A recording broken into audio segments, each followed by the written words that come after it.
started. So welcome everybody. My name is Lena Slackmolder. I'm Senior Vice President of Programs at Search for Common Ground. And Search for Common Ground is one of the co-hosts of this digital community of practice, together with the Alliance for Peacebuilding, Mercy Corps, Plus Peace, and the Toda Peace Institute. And the third Tuesday of every month, we get together for an hour to sort of share and learn about how people are understanding and responding to the digital manifestations of conflict and how they're using digital tools to do peace building better. And so today we've got a really exciting set of guests that we're going to invite to share with us today. Just so that you know, during the presentation, you're welcome to put in comments or reactions in the chat. And secondly, we are recording this for us to be able to post this on the Digital Peacebuilding Community of Practice page on the with the Alliance for Peacebuilding. So without further ado, let me introduce today's session on automated conversation engines. So as peace builders, we know that dialogue is a core pillar of doing the conflict transformation work that we do. Dialogue which creates trust, dialogue which surfaces perhaps underlying shared interests and concerns, and dialogue which can help to show a path forward for eventual collaboration. And we know that for dialogue to be successful, it needs trust, and it often needs facilitators. And that's why today's question is so intriguing to me. Could we imagine a world where we could have successful automated dialogues without human facilitators in a way that could scale trusting, productive, safe spaces for dialogue? And so today we're going to learn about what's being explored and piloted in exactly that area.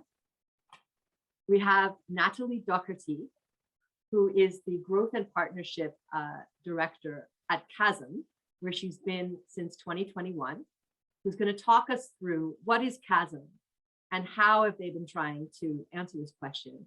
And after that, we're going to hear from Joan Blades, who's one of the co-founders of Living Room Conversations, which does a lot of excellent bridge building work across the country.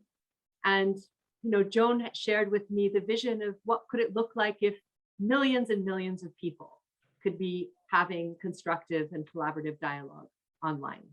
So without further ado, Natalie, why don't you go ahead and tell us a little bit more about what is a conversation engine and how you've been working with Kazm and in piloting this.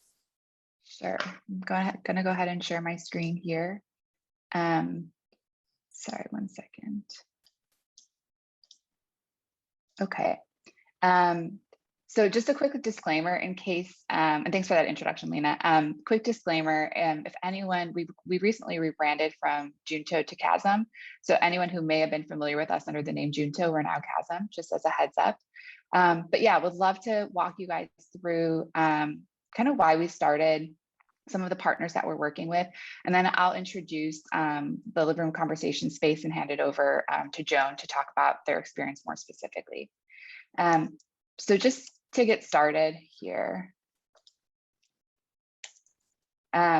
So as you guys know, there are many channels available today to engage an audience.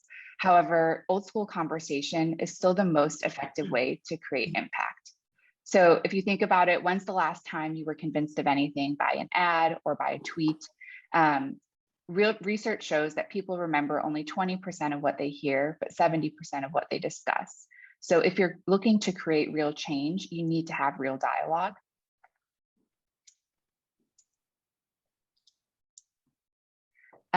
The problem is that effective dialogue is difficult to facilitate at scale. I'm sure this is a problem you guys are already intimately familiar with. But to do so today, you could string together many different tools. So you might engage your audience on Facebook or on WhatsApp. You could have them register on Eventbrite or on Meetup for the events. You could host the event on Zoom. Maybe you're trying to accept donations on Patreon or on GoFundMe after the event. But you lose people every step of the way, and you either spend a lot of effort engaging a really small group of people and have effective dialogue, or you quickly lose the intimacy by having a larger event or an assembly, and you lose that intimacy that makes these conversations effective in the first place. And so we really believe at Kazm that meaningful interactions happen in small groups with real dialogue and people talking to each other.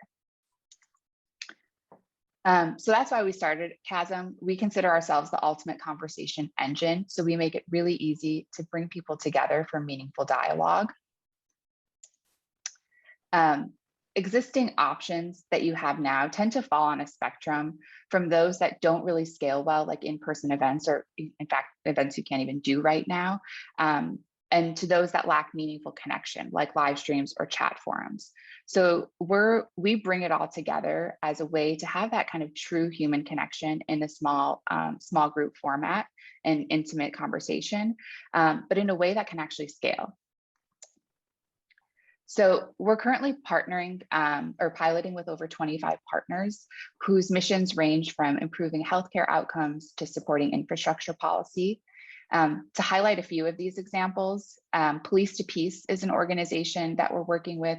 They're using our platform to bring together community members, community leaders, and police officers to have dialogue around what aspects of policing need to change in their neighborhoods. Another pilot partner is Meeting of America.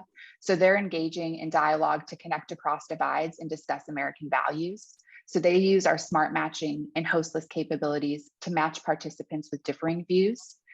They've had great results with these discussions, basically where they randomly match participants from across the aisle to speak with each other. On average, these conversations are lasting over 45 minutes each, and they've now hosted quite a number of these events. Another partner is the Room Conversations that Joan will speak to in more detail, but kind of a variety of use cases and pilot customers here to highlight. So in terms of how it works and what Kazm would look like, is you start with a fully branded space for your organization. So this is a place where participants can register for events, they can talk with each other on discussion boards, they can access any resources that you share with them, and help grow the community by sharing and being active in your space. Then the actual events take place directly on our platform. So we don't send you to Zoom or anywhere else. The virtual events happen directly, and we can include prompts, videos, surveys, word clouds, and other activities. So it's a super engaging way to interact with people as they're on video. It's not just a standard Zoom video. It is a kind of engaging prompted experience. And a record of all the events is made available to you so that you can have data and track what was discussed. And the way we really make this possible is through what we call event templates. But the event templates make it really easy to empower your organization and empower your community. So essentially, the way this works is you would curate the perfect experience once and save it as a template. So say you wanted to host a conversation on climate change, you wanted to show a quick 2-minute video to highlight the topic, you wanted to ask a survey question, you wanted to have some text prompts, maybe you ask some survey questions, you kind of build out what this experience looks like. And then after you've built the experience once, with a single click, anyone can host the event using that template without any preparation of their own. So consider that situation where you want to create a dialogue on climate change. You have 1,000 people who've RSVP'd to your conversation. Now imagine the time it would take to match people into pairs or small groups based on their viewpoint, facilitate the conversations, and get data on the responses. It's pretty time consuming. So with our event templates, you can actually use our hostless conversations where members vote when they're ready to move on without needing a facilitator or moderator, along with our smart matching, which automatically matches people into breakout rooms based on responses to a set of survey questions. So the process that used to take hours of administrative work and countless hosts is now really done with the click of a button. Finally, as part of that experience, you can also automate calls to action for the participants. So for example, say you want participants to complete a survey in advance of the event. We can pop that up while they RSVP. Or you want to solicit donations at the end of event. We can pop that up when they leave the event to have donations. These actions can be highly flexible. We've had some organizations who prompt people registering to vote or signing up for a vaccine appointment at the end. So you can really customize it with any links that you want, but we bake it right into the interface, so it's a part of that experience.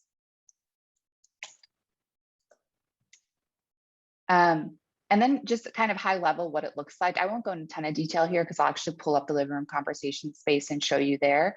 But this is what a space looks like. So basically you have, along the top, you can see you have discussion board resources, a bunch of information where your community can engage and that you can share with them. But really what's front and center are your conversations. So any upcoming events that are happening on the platform, people can sign up for directly. We handle all of the kind of registration, reminders, notifications, things like that.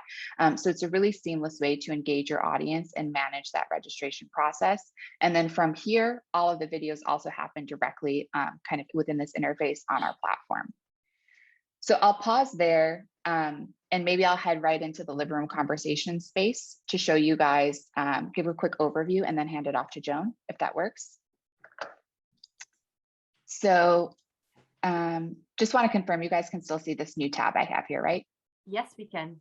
Okay, so this is the living room conversations space. So you can see it's branded, you know, they've chosen the colors, they have their logos and their images, and included their about us. So it's really this branded space to engage the community.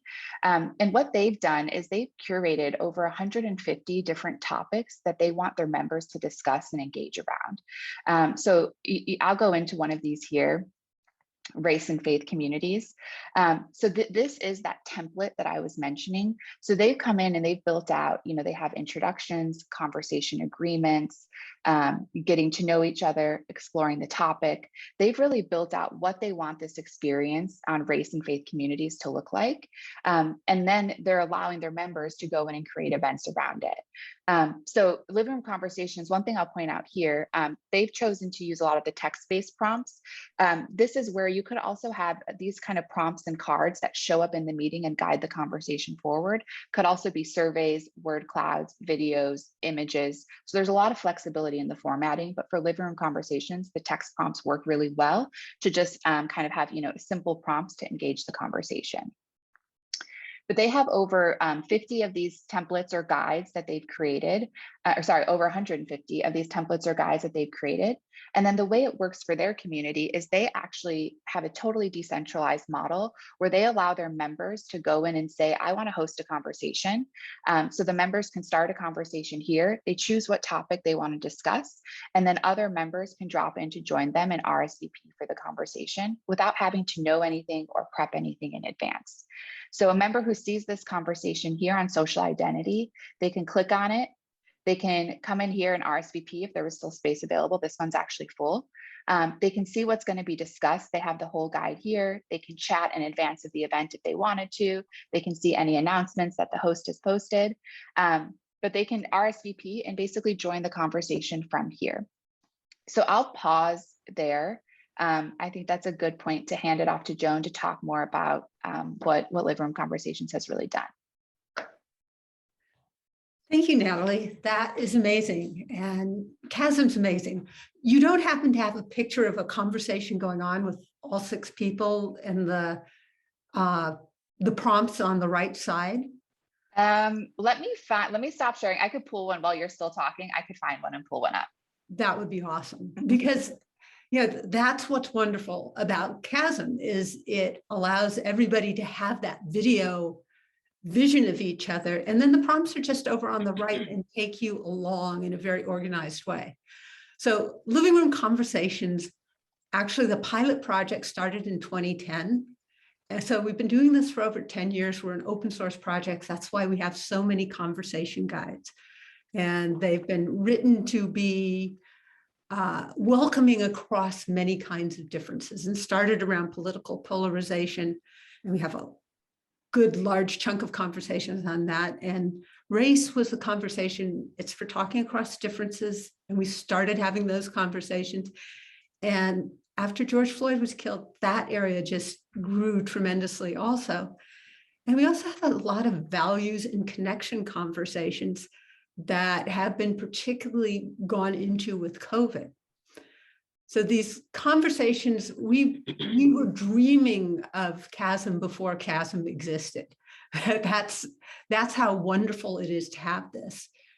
And the crazy thing about COVID is it has caused millions and millions of people to be very comfortable having a conversation by video now. The good news is we actually did research in partnership with Fetzer starting in 2019 of our video living room conversations as well as our in-person ones. And they found that both the short-term and longer-term goals were achieved in video and in person, which is wonderful and gratifying because we knew that as people went into COVID and went from in person to video. Now, we've been working with faith communities, libraries, individuals. Yes, it started in living rooms, but it just has gone into many other spaces as well.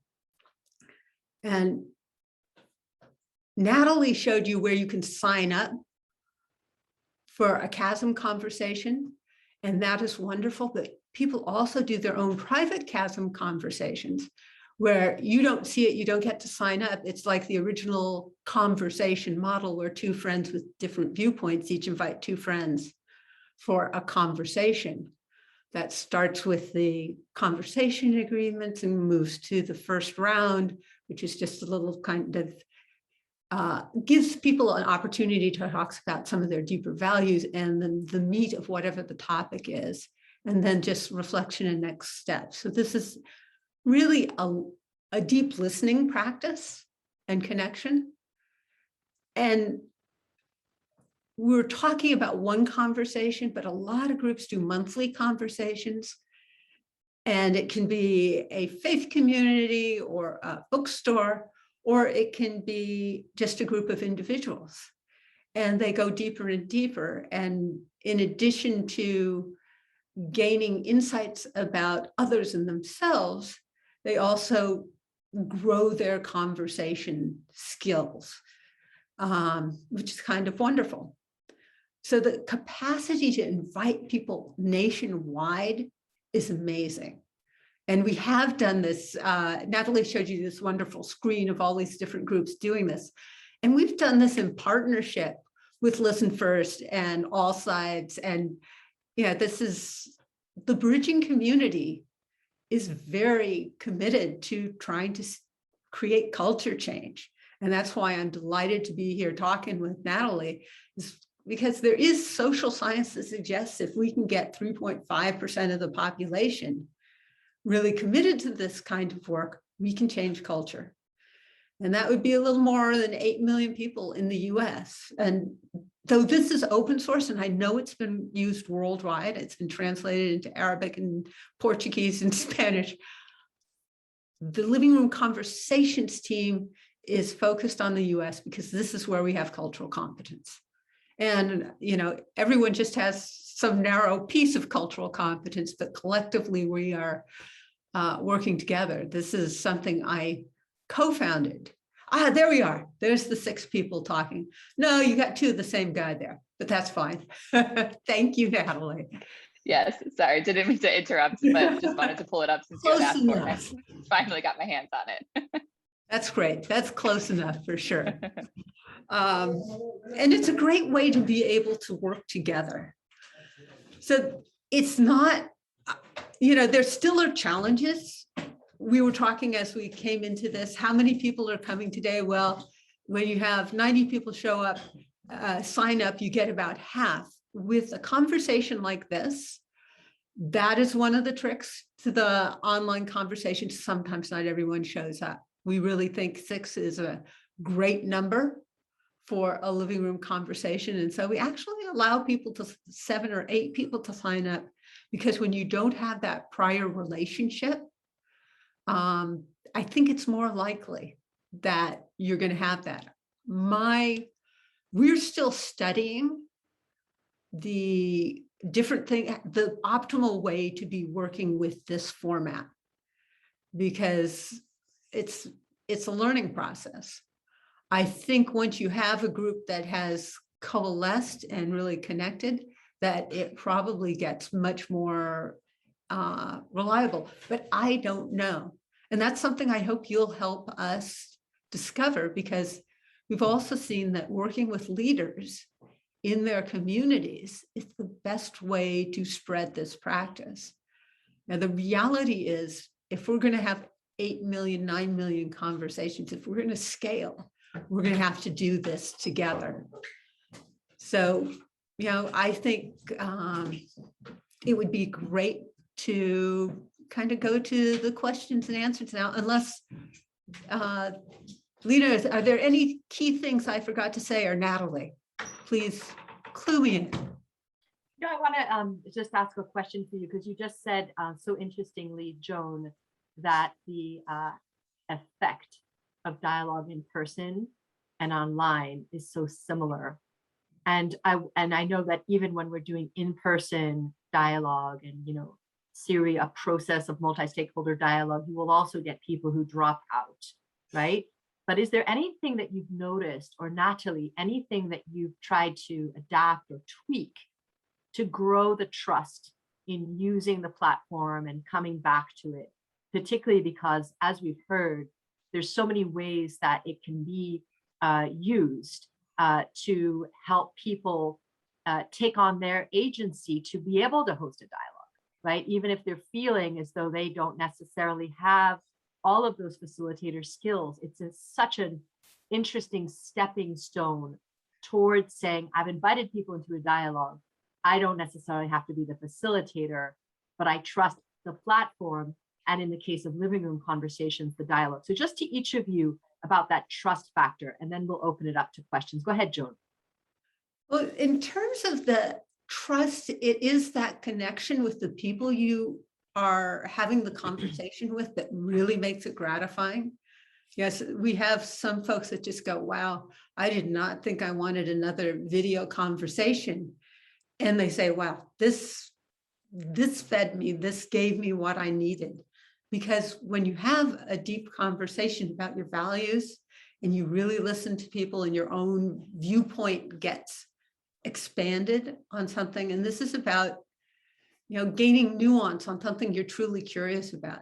And if you look at the conversation agreements, it's about showing up and being really present. So it's a different way of being together, and we're still all getting used to it, but we found that we're all kind of surprised by how powerful a connection can be by video. And we're grateful for it, honestly. It's really wonderful. Natalie, yeah, go ahead, Natalie. Anything that you've been working on with the platform to grow trust and safety? Yeah, totally. Just from a product perspective, there's a few things we do. We really try to focus on encouraging just healthy conversation norms on the platform. So a few things we do to that effect. One is that you can see on the screen that I have here, you can see that we have these different, well, I guess you can't, yeah, and the lower left here, this hand raise. So people can raise their hand to get in queue to speak. So someone doesn't have to actively be kind of like facilitating and calling on people. People can actually say when they want to speak next, and they'll be bumped up in the queue, and their video will be pushed kind of to the first video, and it will prompt people to speak in order. The other thing is we have these different emoji responses and kind of a floating chat where people can be really engaged in the conversation, and gives kind of support and like, show that they're listening as other people are speaking. We also have this little talk timer here on the bottom left, which basically, and you could turn this on or off for your community, but basically if you haven't been talking enough, it kind of encourages you to speak up. And if you've been talking too much, it actually encourages you to give space to other participants to speak. So just a bunch of different things that we've baked in to really try to have these healthier conversation norms, where people don't feel like they need to be a facilitator or a host to run the conversations. And I'll note that the timer is just golden. That's, most people really know how to be good in a conversation in oh so many ways, but some people definitely go over and it really helps. So that was something we wanted a great deal and we're really grateful to have. Though our conversation agreements, the last agreement is everybody owns the conversation. And it's a shared responsibility to have it be a good conversation. And, we've created a container that makes that really work out the vast majority of the time. Thank you. Thank you both. So let's open it up for questions. I would love for people to raise their hand and, unmute when I call on you or turn your video on. Catherine or Tala, would you like to go ahead with your question? Either of you can unmute yourself. Yes, Catherine, go ahead. Yes, so I was, Introduce yourself, Catherine, if you don't mind.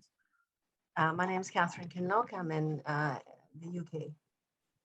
And I have used the living room conversation word templates. And of course, that gives me the ability to edit them to suit, how I want to present the topic, especially when we talk about cultural competence.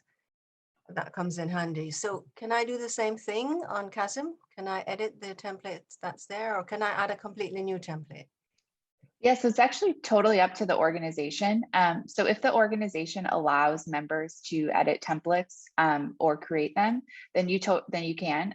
It's kind of at their discretion what they want to allow their community members to do. But yes, in theory, you could have people who can use your template as a starting point, edit and tweak it for the specific conversation that they're hosting, or create their own from scratch as well. And I will add that so far with Kazm, we have not been doing custom Kazm, shifts. It's, just I think we will end up there, but we have not yet. Okay. Sorry, I didn't quite catch what you meant. Do you mean that on the living room conversations within Kazm, you can't edit the? We have not done that yet. Okay. No one's come to us and said, we want to make this, adaptation to this conversation. Can we do it on Kazm? Okay, so how would I have that discussion with someone? You'd send us an email and we would, discuss how that works. Right, okay. Well, we'd have to learn that too. Great. Tala, I don't know if you would like to unmute. Go ahead, Tala. Yes, thank you. I work a lot on engagement online with a number of stakeholders globally. And one of the areas that I find difficult with content management systems is the long-term commitments or buy-in for a long period of time. Are you using predictive modeling to kind of address issues of fragmentation or people just kind of, getting bored, dropping out? How do you inspire people to continue to engage? Is this a question for me or Natalie? I think you both have insights because Natalie's working with a number of different organizations and you've seen it. Go ahead, Joan, and then Natalie. It's honestly up to the leaders in the community what their objectives are. What we are providing is a specific conversation format that's been used in multiple different ways. So we've seen people do the monthly, we've seen people just want to do one on a specific topic. And it's, unfortunately, we are very lightly resourced, so we don't have as much research on long-term impacts and efforts as we would like. And we're hoping that some of you will end up using the living room conversations and give us remarkable input about how it's going and the incredible successes. Please. And Natalie, your answer. Yeah, so there's a few things that we're doing to sort of increase the commitment and engagement. So one is that we do have, we're building out profiles with points so that people can kind of move to becoming like a trusted host within a certain space or get points for the conversations that they attend. We also find that when you do things like how Living Room Conversations has done it, where you open it up for the community to host events, that you actually get a ton of engagement for people who maybe participate in a conversation first, and then they say, oh, I actually want to host my own and share it out. We're also building, which is launching pretty shortly, what we're calling an explore page, but it basically is allows for network effects where someone can land on Kazm and actually find communities and find conversations through an explore. So they don't just have to go to Living Room Conversations directly and already be a part of that community. Pretty soon they'll be able to find those conversations externally and can join that way. So that kind of creates this more of a system effect that keeps enough content and enough conversations going, enough new members joining as well. So those are just some of the things that we're doing to try to increase that engagement. Natalie, you're talking about makes me think I should mention we do have a host training, and we have a special training for people that want to do the race and equity work. Plus, we do have a whole faith community grouping and libraries grouping and schools. So there are communities of practice that we're also trying to support. Maybe that should be mentioned too. Okay, wonderful. Let's go over to Monica, and then Lily, if you'd like to also raise your question, you can put your hand up, otherwise we'll get to it after Courtney. Go ahead, Monica. Yeah, my name is Monica. I volunteer on the coordinating committee for the Ohio Poor People's Campaign. And I have some questions, and it looks like Lily might have added similar questions in the chat around the difference between mobile versus desktop usage and, data usage, low bandwidth, that kind of stuff. If you could talk about that, Natalie. Yeah, so we're totally kind of cross-browser and cross-platform the way we're built. So we do have kind of native web and mobile. We'll pretty soon be launching an app as well, but you don't need the app to do anything. You don't need to download anything. You can access us directly from web.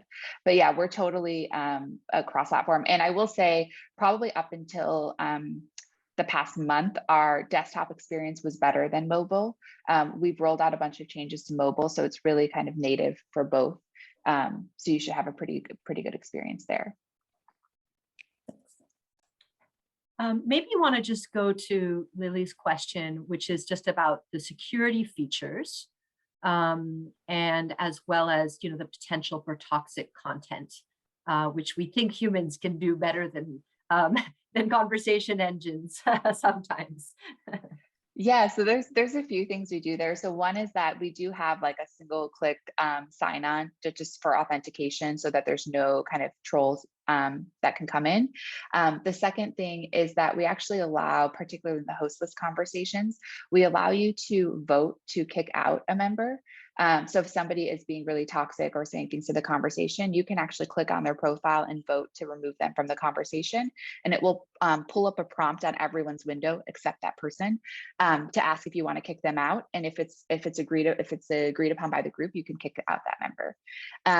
So that's one way that we're doing that as well. But also, to be honest, what we've seen is that because this is small group conversations, the medium really does matter a lot. People are a lot less likely to say really kind of like aggressive or toxic things in a small conversation when their face is on screen. So that actually has helped us quite a bit. And we haven't seen any issues, but we are building in some of those checks as well, just to be safe. And I see the note about how does it work in low bandwidth environments? Have you used this platform in other countries? I know sometimes there are bandwidth issues, and yeah, that's just the case in video, even when you have, traditionally good bandwidth. And it is frustrating when that happens. I don't know if you have anything to add to that, Natalie. Yeah, I'd say our video experience is on par with like a Google Meet or a Zoom or any other platform. So if you tend to have low bandwidth somewhere else, you will probably have low bandwidth with us as well. There are a few things you can always do, like turning off your video to improve that. But I will say we have actually, Joan, I'm not sure if you're familiar with them, but an organization similar to LRC in India, it's called Sadbhavana.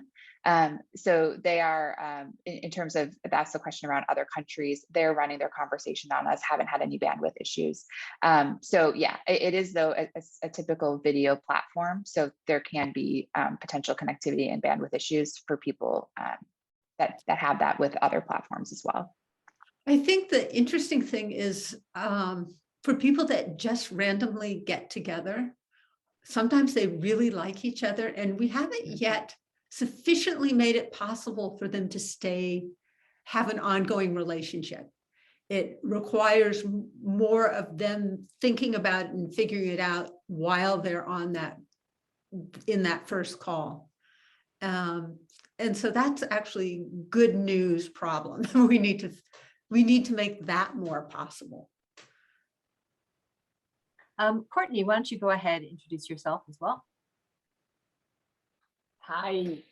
So as I put in the chat, I love the idea of broadening the scope of conversation and dialogue, but you know, somewhat feel like I don't really want to put myself out of a job. So I'm wondering, you know, given sort of within the context of what you guys were just talking about in terms of not having human facilitation,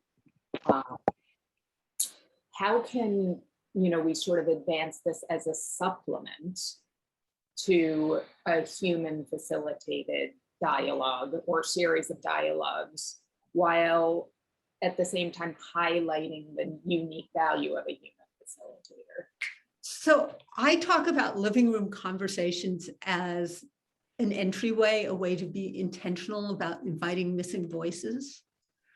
The reality is, if you have a goal, you need a facilitator typically for that kind of piece. You know, this is something that is massively reproducible, which is really exciting. But then there are next steps that need to happen, and the facilitators are golden. I think the reason this exists is because we don't have enough facilitators to help enough people have these intimate conversations. And that intimacy, you know, I love Natalie's piece about, you know, the intimate conversations are where things really shift for people. And they don't shift instantaneously generally. You know, people soften, and then next steps become possible. It's really, we're seeing the leaders, the people that really are facilitators or leaders in their community that make this happen in a big way. You create confidence to try it, and you have the knowledge that, you know, these voices are missing. How do we get intentional about inviting them, or what the pitfalls might be? That's, you know, your local cultural competence too, or issue-specific cultural competence. Okay. Yeah. And Courtney, I'd add to that too. So there are a few different formats that people use on Kazm. So living room conversations is one of those where they, you know, have the hosted conversations, other people drop in and join them. But we also have, I mentioned in the presentation, Meeting of America is one example where they actually kind of combine hosted and hostless. So they basically will start the event in a bigger room with everyone, and there'll be someone speaking to the audience and maybe kind of hosting or facilitating that part of the conversation, introducing a topic to them, and then they go into breakout rooms. And so within the breakout rooms, they have that template that's guiding the conversation. They're matching people or pairing people into, you know, 2 or 4 people using our smart matching. But so they kind of start with this idea of a hosted conversation, really introducing a topic, but then they do still allow for that intimate dialogue in breakout rooms that are kind of guided breakouts that are, you know, a little bit different than what you can do on other platforms, because you can still really kind of program that experience for them in the breakout rooms. Okay, great. And will you guys at the end of this tell us sort of how we can have some sort of consultation to determine if it's a good fit for our specific circumstances? Oh yeah, absolutely. I'll drop my email in the chat now. But anyone who's interested in just like learning more, having a conversation, asking more questions, you can feel free to email me and reach out, and we can get some time set up. Wonderful. I just want to, add one reflection from this conversation is that there, the process of like really transforming a conflict or getting to a collaborative solution where there's been polarization and wide divides. It's like this platform, it sounds like it's offering one piece of that in a way that can be inclusive and have a different reach than we may have been able to without these kinds of automated tools. But the human understanding of that journey of transformation and how you get to either recommendations or particular initiatives would still, of course, have human beings involved. But that the opportunity to make it more available and easier for people to have these kinds of experiences, because we know it's so critical to a peace building process, is, I think, one of the key things that I'm noticing here. We at my colleague from Search for Common Ground isn't here, but we're one of the organizations piloting this with the Mosaic program, which seeks to engage young people across divides who are particularly activists, to begin to, to pay attention to certain things and be ready to sign up for some of these conversations. And again, it enables us both to also test how is it that we might find the right kind of conversation that could work for people from different perspectives, right? And even if it's a hostless conversation, we can still participate in it to be listening and learning about how that experience goes, because it's something that we're piloting. Just wanted to share that. Well, welcome. Other questions? Catherine, did you want to have a follow-up? Or is your hand up again? It occurs to me that it might be helpful for me to mention that one of the progressions we've seen in communities for living room conversations is it starts, there's an evangelical community in Idaho that it started within the church itself, and then it invited people from outside the community to come and join some of the conversations. And then they were going to do it in the library. And what we're seeing now is some sister faith communities across the country. And there's a new Sibling Cities initiative. So once people have developed their conversation skills, then the capacity to do it across distance, because we need to do both local reconnection and national reconnection. So that's one of the beauties of being able to do this video connection, is we can expand our reach. There are people within most of these communities that say, hey, that would be really fun, because you're starting to get, this is really fun getting to know new people and doing it with a couple people that are already in your community. I think there's something very valuable about having some familiar and some new that is supportive, because these are vulnerable conversations. The best ones are. They're very personal and take you to places where you're going deeper into your own values. Thank you. Just a question to those, who are joining us today. Does this kind of, opportunity resonate with the kind of work that you're doing?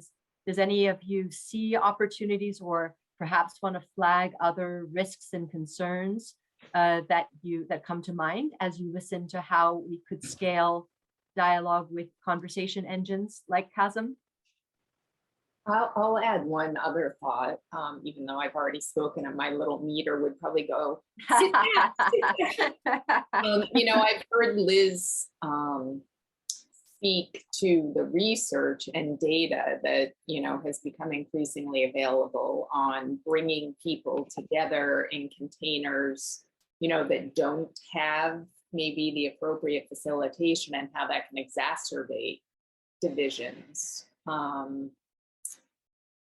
So that would also be a concern of mine. So I guess you've spoken somewhat to the existing data.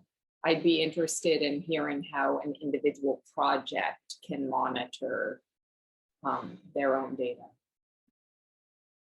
Right, right. And we also, see David's point about we know that the dialogue work, particularly in the United States, is definitely attracting more liberal oriented participants. It's one of the challenges that Mosaic, the pilot I mentioned earlier, is also trying to address. Natalie, is this in any way proving more amenable to addressing that challenge of including more conservative voices? Yeah, so where we've seen it really work well are those like bigger scale events I've mentioned. So yeah, it does somewhat tend to be the case that like in a specific community, the people who are opting in for the same conversations over and over again may have somewhat similar viewpoints. Where we've seen it work well of getting the different viewpoints together are some of these larger scale events. So Unify America, Meeting of America, All Sides. We've had a few of these different organizations where they run a larger scale event. They actually ask survey questions in advance of the event. So this is our smart matching. I didn't talk about it in a ton of detail, but they basically, you can program in a series of survey questions at the beginning of the event. And then what we do is live during the event, we match people into rooms based on differences. So basically optimizing for differences in survey responses. So you start with say 1,000 people in a single room in a single meeting. Once everyone is joined, we take those 1,000 people and we'll run an algorithm to match them into breakout rooms so that they can actually talk to a pair or a group that is of somewhat differing viewpoints from them. And so that has worked really well to help kind of do that. We do still see on average, like even in those bigger meetings, it tends to be like 60, 65% liberal to like 30% or 40% conservative. But at least you are kind of matching across that. And even within that, there's always a distribution and a range of people. So being able to optimize for that has worked well. I think the other thing I'd add to that is even when you have those differences, people feel like it's not as much difference as they want. Very often people want someone on the far right in the room. And the reality is someone on the far right is unlikely to show up. It's generally the people that think bridging is important that show up right now.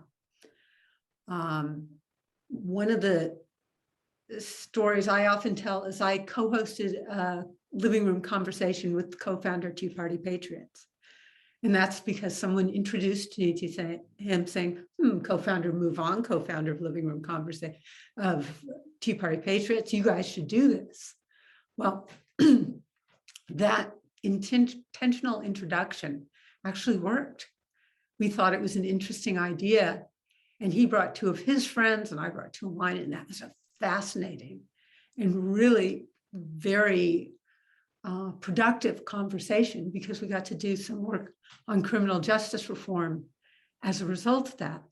So if you really want to dig into serious differences, it might be that the very intentional introduction and pursuit of a specific issue is the way to go. So that's another option in your world. And the fact that we can do it by video, he had to drive for a number of hours with friends to come to my living room. I live in Berkeley, California. So being able to do it by video makes this a lot easier. Of course, you don't get the good cakes and things like that. It's just nice breaking bread together. Yeah, to that point, Joan, just to elaborate on that, even if you're not necessarily seeing a difference in like political opinion or anything like that, the one thing a lot of people do comment on, we've had like video testimonials after people have done events, is how nice it was getting a different perspective or different viewpoint of someone they wouldn't have been able to have met in person. So even if it's someone who maybe aligns ideologically with them, they might be living across the country or a totally different age range than, you can have a 75-year-old and a 20-year-old in the same conversation. And so it is facilitating a lot of kind of different connections that you wouldn't necessarily have happen in real life. So that's one nuance I would add to that as well. And I see Andrea is talking about intergenerational gaps among peace builders. Oh yeah, exactly. Yeah. It's great for intergenerational conversations. And I think the thing is, you need to think about the topic you choose for who you're having a conversation with. For example, if you have the technology and relationships conversation, the big difference there is age, 20, 30, 40, 50, 60, have that kind of age range. Left, right doesn't make a great deal of difference. What makes the biggest difference is your age. And there's some where your gender makes the difference. It depends on the topic. And we do suggest to people that if they're having a political conversation, you don't want a bunch of people with the same view, because that actually just deepens their sense of, being right. It makes you more extreme, the data will show. So we try to be very clear that that is not the conversation. Those conversations are not to be had that way. One of the things that also strikes me with the opportunity to scale is the both the experience of trust and safety that people can have in a conversation across difference. And the opportunity for that to be, as you were saying, much more mainstreamed. We partner with Solia, a sister organization in virtual exchange, and with a university campus, all incoming freshmen are required to go through 8 weeks of, I think it's 4 weeks, sorry, of facilitated dialogue online with people who effectively, as you say, Natalie, are matched across differences, so that when they get on college campus, they've already had that experience of safely talking across those lines of difference.